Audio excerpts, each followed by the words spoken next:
छत्तीसगढ़ के बस्तर इलाके के लिए एक बड़ा बदलाव आने वाला है। आपको बता दें, रायपुर से विशाखापट्टनम तक बनने वाला नया इकोनॉमिक कॉरिडोर इस क्षेत्र को सीधे समुद्र और अंतर्राष्ट्रीय बाजारों से जोड़ देगा।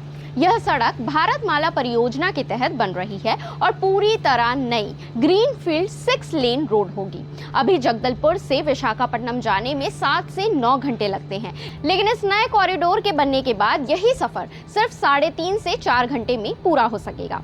इससे लोगों का समय बचेगा और ट्रांसपोर्ट का खर्च भी कम होगा। इसका फायदा बस्तर के स्थानीय उत्पादों को भी मिलेगा।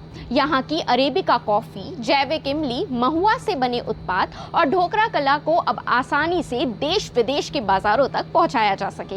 यानी कम खर्च में ट्रांसपोर्ट होने से इनकी मांग और आमदनी दोनों बढ़ सकती है। साथ ही इस कॉरिडोर से बस्तर, कांकेर और कोंडागांव जैसे जिलों में उद्योगों को बढ़ावा मिलेगा। लॉजिस्टिक सर्विस, रियल एस्टेट और मैन्युफैक्चरिंग जैसे क्षेत्रों में रोजगार के नए मौके भी बनेंगे। यहाँ तक कि पर्यटन के लिए भी यह परियोजना फायदेमंद होगी। बेहतर सड़क से चित्रकोट जलप्रपात, तिरथगढ़ जलप्रपात, कुटुमसर गुफा और दंतेश्वरी मंदिर जैसे मशहूर स्थानों तक पहुंचना आसान हो जाएगा। इससे यहां आने वाले पर्यटकों की संख्या बढ़ने की भी उम्मीद है। तो इस नए कॉरिडोर को लेकर आपका क्या ख्याल है? कमेंट में अपनी राय जरूर बताइएगा और ऐसे ही अपडेट्स के लिए हमारे चैनल सीजी भास्कर को फॉलो एंड सब्सक्राइब जरूर करें।